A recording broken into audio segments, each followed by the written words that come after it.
시청자 여러분 안녕하십니까. 지금부터 저녁견의 안보정론을 시작하겠습니다.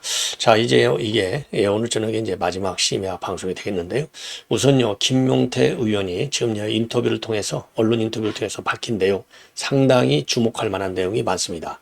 자, 우선요, 지금 윤석열 대통령의 탄핵과 관련해서, 계엄과 관련해서 이제 김문수 후보가 언론을 통해서는 사과한다라는 입장을 발표했는데요. 보다 공식적으로 공식성을 더 강화한 수준의 그러한 형식을 갖춰서 언제 어떻게 어떤 내용으로 발표할 것이냐, 요 문제를 검토 중에 있다. 그리고 이제 한동훈이를 어떻게 선대위에 합류시킬 것이냐, 그리고 이제 한동훈이가 지금 요구하고 있는 내용에 대해서는 세 가지지 않습니까? 요거를 당 차원에서 어떻게 수용할 것인지 지금 검토 중에 있다. 자, 이러한 중요한 대목의 발언을 했습니다. 자, 그래서 이 그러니까 김용태 비대위원장이에요. 비대위원장. 김용태 비대위원장의 이러한 입장문을 갖다가 좀 더 자세하게 설명을 드리도록 하겠고요. 자, 오늘 제가 이 합방송에서는 이제 전직 고위 외교관들의 지지 성명을 설명해 드렸는데, 이번에는요, 지금 이제 연예인들이죠. 예술인들, 그리고 이제 1,100여 개의 시민단체, 종교인 단체, 이런 데서 지금 이제 김문수 후보에 대한 지지 성명을 내놨어요. 자, 그래서 요 두 가지를 핵심적으로 여러분께 설명을 드리도록 하겠고, 그 다음에는요, 지금 계속해서 논란이 되고 있는 게, 정말 러시아제 권총을 들여다가 이 전직 HID 요원들이 암살을 하려고 하는 게 정말 실체가 있느냐.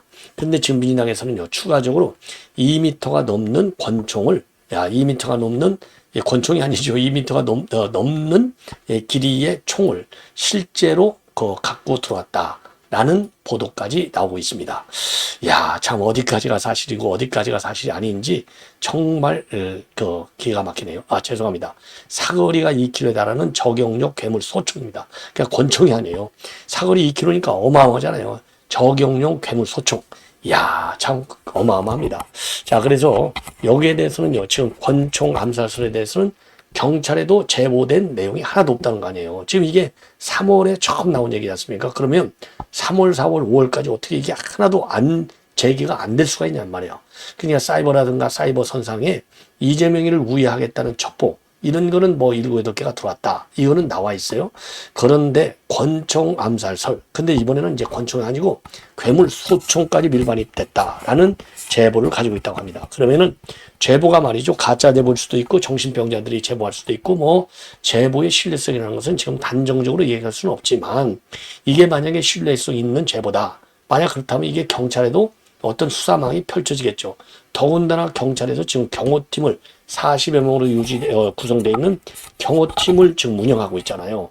자, 그래서 이게 과연 이게 만약에 진짜가 아니다. 그러면 허위사실 유포가 되는 거예요. 그 이재명의 단골 메뉴가 뭐죠? 공직선거법상 허위사실 유포. 이제 이재명이 대통령이 되면 이것도 고치겠다는 거 아니겠어요? 지금 이미 이거 법사위에 넘어가서 법사위에서 이제 법안 준비 작업을 하고 있어요. 그리고 이거는 통과시키지 않고 그러니까 대통령이 되고 나면, 왜냐하면 지금 미리 통과시키기 뭐냐면 현 대행의 대행 2조가 이거 거부권 행사 버릴 수 있잖아요. 그러니까 안 하고 이것들이 법안을 만들어 놓기만 하고 실제적으로는 이재명이 대통령이 되면 하겠다는 건데, 대통령이 될지 안 될지 누구 엿장사마입니까? 아니잖아요. 예. 자, 이런 악법 제조 역할을 여전히 하고 있다. 예, 그래서 이런 문제점을 여러분께 말씀드리겠고, 그리고 추가적으로요, 지금 이제 이 조의대에 대한, 지금 이제 어제만 하더라도 이재명은 뒤로 빠져서 속도 조절한다. 그리고 좀 꼬리를 내린다 이랬는데요. 지금 느닷없이 본래 왜냐면 내일이 말이죠. 14일 날이 청문회 하는 날이잖아요. 근데 이 조의대가 청문회 절대 안 나간다라고 밝혔지 않습니까? 그러니까 거기에 대한 보복 차원에서 차라리 이제 그동안에 탄핵과 특검은 손을 좀 놓아주려고 그랬는데, 탄핵과 특검은 좀 뒤로 뺐는데, 그래서 좀 꼬리를 내리는 모양이었는데, 이제 다시 말이죠. 특검법을 강행적으로 통과시키겠다는 겁니다. 야, 그러니까 전선을 더 넓히는 거예요. 화력을 더 세게 조지는 겁니다. 자, 그래서 중도층에 계신 분들 항상 제가 말씀드리지만, 무당층이라고 생각하시는 여러분들 반드시 이거는요, 심판을 가야 된다. 예, 입법권 남용이 되는 거죠. 입법권 남용은 너무 좋은 얘기예요. 악법 제조. 이거를 막아야 될 것 아니냐. 왜? 자유민주주의와 법치를 근본적으로 허무는 거기 때문에 이거는 도저히 용납할 수 없다라고 판단이 됩니다. 자, 그래서 이런 내용을 가지고 여러분께 이제 하나씩 정리를 해 드리도록 하겠는데요. 우선 지금 김용태 비대위원장 지명자죠. 내일 이제 정식으로 통과가 될 예정으로 있는데, 대통령 탄핵에 대해서 김문수 후보의 입으로 국민 상식에 부합하는 말씀을 드릴 수 있도록 준비하고 있다. 이렇게 밝혔습니다. 우선 이제 이 김용태 비대위원장은 탄핵의 강도 건너야 된다. 이런 입장을 반복적으로 내놓고 있는 상황이에요. 그래서 계엄은 분명히 잘못된 것이다. 너무 늦게 사과를 드려서 그것도 국민에게 송구스럽다. 그리고 민주당처럼 탄핵 찬성, 탄핵 반대 이렇게 국민을 갈라치게 하는 정치가 아니고 탄핵을 찬성하고 반대하는 국민 모두를 우리가 이해할 필요가 있다. 그리고 탄핵 문제와 관련해서 김문수 후보하고 어떤 논의를 하고 있냐면, 김문수 후보는 젊은 사람들의 말씀을 아낌없이 들어주고 있다. 이 부분도 계속해서 논의의 장을 만들겠다. 여기서 젊은 사람들의 말씀을 아낌없이 들어준다는 얘기는 본인의 의견을 아주 굉장히 평가해주고 있다. 이 얘기나 마찬가지인 거죠. 우리가 국민의 상식을 되찾아가는데 후보도 입장을 조율하고 생각할 수 있는 시간을 좀 주시면 금명간에 후보께서 입장을 말씀하실 수 있도록 준비하겠다. 국민의 상식을 되찾아간다. 그러면 국민 절대다수가 지금 탄핵의 강을 건너라는 거 아니겠냐. 그래서 탄핵과 계엄에 대해서 사과하고 탄핵 반대한 것도 사과한다. 이런 얘기가 되지 않을까. 좀 우려 반 기대 반이 되겠습니다. 자, 그리고요. 지금 한동훈이가 윤 대통령의 절연을 강력하게 요구하고 있어요. 이 문제에 관해서 윤 대통령께서는 본인 재판에만 집중할 수 있도록 해야 하고 우리 당은 미래로 나가야 한다. 그 지점에서 여러 가지로 논의를 할 수 있다. 그리고 15일에 비대위원장에 대한 정식 임명이 되는데 그 부분에 대해서는 지금 그 비대위원장이 정식 임명이 되고 나면 김문수 후보가 말씀을 할 수 있도록 여러 가지 준비를 하고 있다. 이렇게 밝혔어요. 그리고 이제 윤 대통령과의 관계 설정과 관련해서도 지금 후보가 고민이 많이 있고 지금 당내 구성원들하고도 의견을 지금 조율 중에 있다. 그래서 선거 기간 내 매듭져야 한다. 당연하죠. 그리고 이제 이 한동훈의 선대위 합류 문제와 관련해서는 당연히 합류해야죠. 예.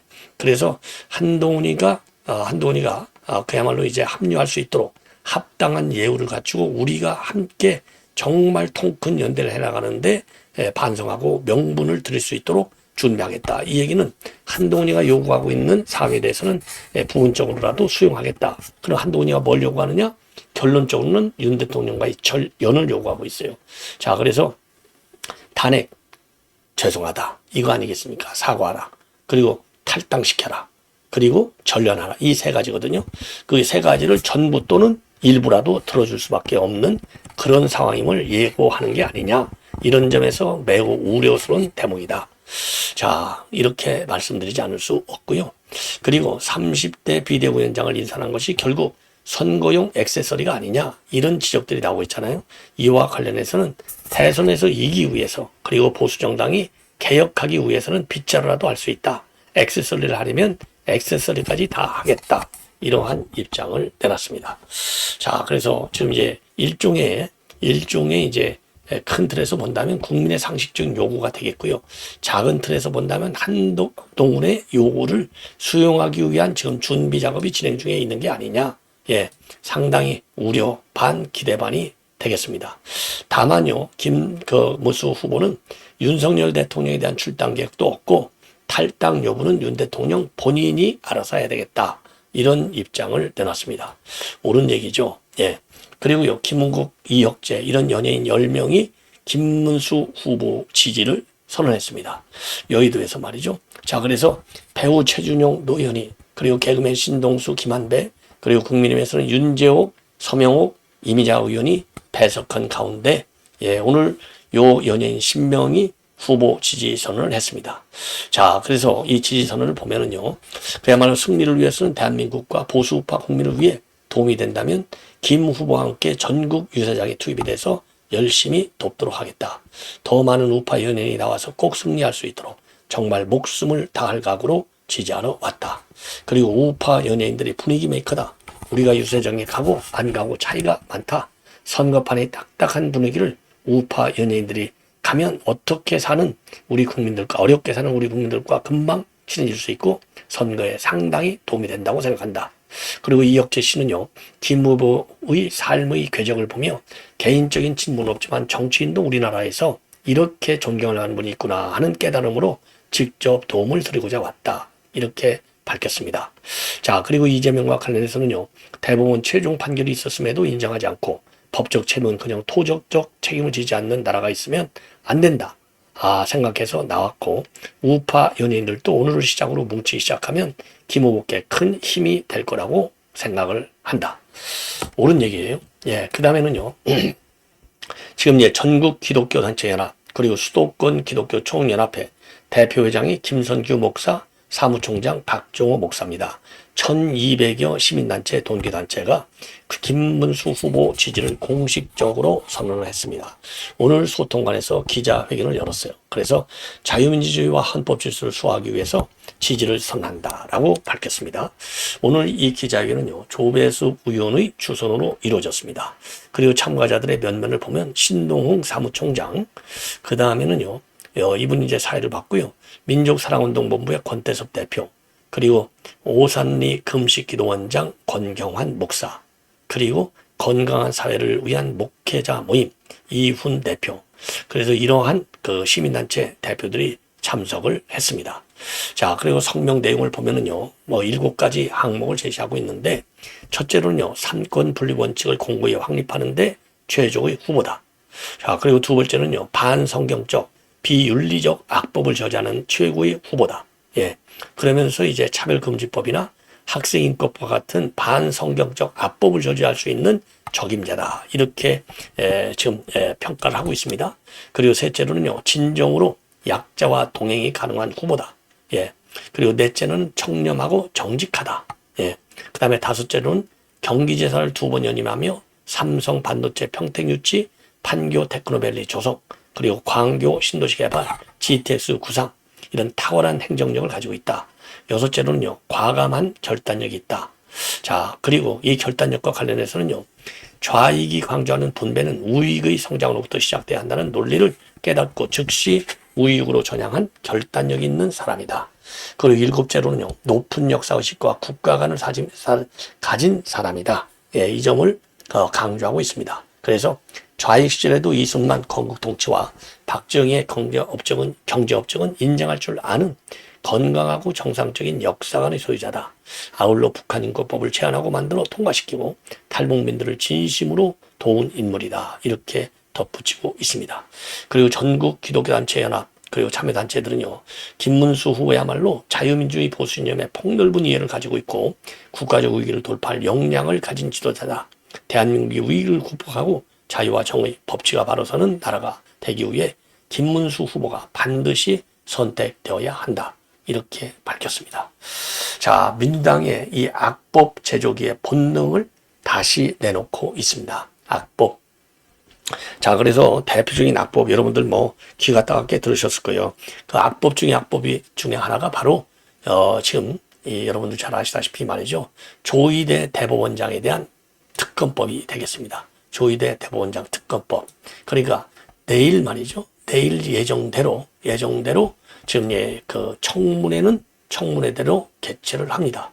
청문회대로 개최를 하면서 지금 이제 조희대를 압박할 수 있는 특검법도 내일 법사위에 상정해서 강행 통과시킬 예정으로 있습니다. 이게 이제 하나가 있고요. 자, 그 다음에는 대법원 대법관 수를 100명까지 늘 수 있는 법원 조직법을 개정하는 것이고요. 그리고 또 헌법재판소법도 개정하겠다는 겁니다. 바로 뭐냐? 지금 대법원 판결은 헌재로 가져갈 수 없도록 되어 있어요. 그런데 이게 지금 그래서 3심제인데 4심제로 바꾸겠다는 거예요. 대법원 판결도 헌법소원으로 헌재로 가져가겠다는 겁니다. 이게 말이나 되는 겁니까? 그러니까 이제 지금 이번 같이 파기환송심 대법에서 나오는 거, 이거 헌재로 가져가서 전부 무죄로 때리겠다는 거예요. 파기하겠다는. 야, 참 이건 악법이라고도 할 수 없고요. 이건 이거는 자유민주주의 기본체제, 삼권 분립제의 기본체제를 완전히 무너뜨리는 거예요. 이거 참 어마어마한 헌정 농단행입니다. 예. 자, 이 정도까지 지금 나오고 있습니다. 예. 자, 그래서 이러한 악법을 제조해서 대법원대로, 법원은 법원대로, 아까 얘기한 대로 검찰은 검찰대로 뜯어 고치고 말이죠. 두 개 기관으로 나누고, 그리고 검찰이 수사관 대로 공수처로 나눠 보내고. 야, 이게 다 이재명 방탄 하나를 위한 것인데, 당 대표할 때도 190을 가지고 좌지우지했는데, 대통령이 되는 날이면 이거 대한민국이 지금 어떻게 바뀌느냐. 이거는 참, 그야말로 뭐라 그럴까요. 정말 헌정 위기가 바로 이런 게 아니냐. 이렇게 생각이 들어요. 그래서 내일 당장 우선요, 법사위를 열어가지고, 지금 조이대가 대선에 개입했다. 이게 파기환송했다 이거죠. 특검법을 만들겠다는 겁니다. 자, 왜냐하면 이 파기환송심이 이번 대선에 영향을 주려는 의도했다는 겁니다. 자, 그리고 이제 그 다음에는요, 지금 공직선거법을 바꿔갖고, 지금 허위사실 공표 구성 요건 중에 행위를 삭제해버린다는 거 아니에요? 그래서 이재명에게 이 처벌 근거를 없애겠다는 거예요. 면소할 수 있도록 하는 거 개정안, 공직선거법 개정안도 올려놨고, 그리고 대법관을 갖다가 100명까지 들을 수 있는 법원 조직법도 올려놨고, 그리고 대법원 판결도 헌법소원 대상에 포함토록 하는 헌법재판소법 개정안도 내일 전부 법사위에 올려가지고요, 싹 다 통과시켜 버리겠다는 겁니다. 결국은 절차적으로 법안 소위 법안 심사 1소위에 넘기면 전부 민주당이 다수니까요. 국민의힘은 이럴 때는 또 싸우지도 않고 전부 나오잖아요. 예, 참 큰일 났어요. 자, 그래서 대법원장 특검법을 보면은, 예, 지금, 뭐라 그럴까요. 지금 조이대의 대선 개입, 그리고 내란 가담 행위, 그리고 다른 법관이나 재판연구관들에게 부당한 압력을 행사한 혐의, 증거인멸 혐의, 이런 거를 갖다가 전부 수사하겠다는 겁니다. 그리고 대법관은요, 지금 14명인데 30명 또는 100명으로 늘리게끔 하겠다는 거예요. 좌파 대법관을 대거 진출시키겠다는 거죠. 그리고 헌재소법 개정안은 지금 헌법소원으로 대상으로 대법원 판결까지도 집어넣겠다. 4심제로 가겠다는 겁니다. 야, 참 대단한 거죠. 예. 자, 그래서 이거는 그러다 보니까 지금 당내에서도 대선을 앞두고 있는 상황에서 사법부를 지나치게 압박하는 것은 바람직하지 않다. 이런 의견이 나오고 있지만은 강경론이 힘을 받는다는 겁니다. 그리고 예정대로 지금 대법원장은 불참하겠다. 대법원장, 대법원 재판연구관, 그 다음에 이런 분들 전부, 그러면 이제 법원행정처 사법정보화실장, 대법원장 비서실장 이런 분들 전부 대법관 12명, 싹 16명이죠. 불출석 사유서를 제출했어요. 그런데 민주당에서는요, 이거 참고인을 통해서라도 진상을 규명해야 되겠다. 그래서 내일 청문회를 강행하겠다는 겁니다. 그리고 참고인으로는요, 서보학 경희대 법대 교수, 이준일 고려대 법대 교수, 그리고 이제 헌법 소원을 낸 조영준 변호사, 이런 사람들이 참고인으로 채택이 됐고요. 자, 그래서 민주당 일각에서는 조이대 대법원장에 대해서는 동행명령장을 발부하자. 이런 강경론이 지금 나오고 있다는 겁니다. 그리고 정청래는요, 뭐라고 얘기하고 있느냐? 대법관은 저는 불탐할 듯 국회 출석 요구에는 응하지 않으면서 어찌 피고인들에게 법원 출석을 요구할 수 있나? 대법원장부터 국회를 존중하라. 대법원장은 법 위에 군림하는 건가? 아니, 국회에 출석하는 거하고 법원에 출석하고 이거 하늘과 땅 사이 차이가 있는 건데, 참 이런 엉터리 법사위원장이 어디가 있겠습니까? 자, 그래서 이제 국민의힘은요, 법사위 출석해서 반대 토론하고 부결표를 던지겠다라고 하는데, 이거 이 게임이 되겠습니까? 자, 이거 참 큰일 났습니다. 그야말로 법치주의의 최대 위기 국면이다. 이렇게 보여집니다. 자, 그리고요, 지금 이제 마지막으로 지금 이제 사거리가 2km짜리 괴물 소총을 밀반입했다. 이런 제보까지 받았다는 겁니다. 야, 참 기가 막히죠. 그래서 이런 소총은 전문 킬러들이 사용하는 저격 소총이다. 이런 식의 그런 소총을 밀반입할 이유가 어디가 있냐? 그러니까 이재명이 이거 테러 하려고 한 거 아니냐 이거죠. 예. 그러면서 말이죠. 이재명에 대한 습격을 모호하고 있다는 제보가 연이어 접수되고 있다.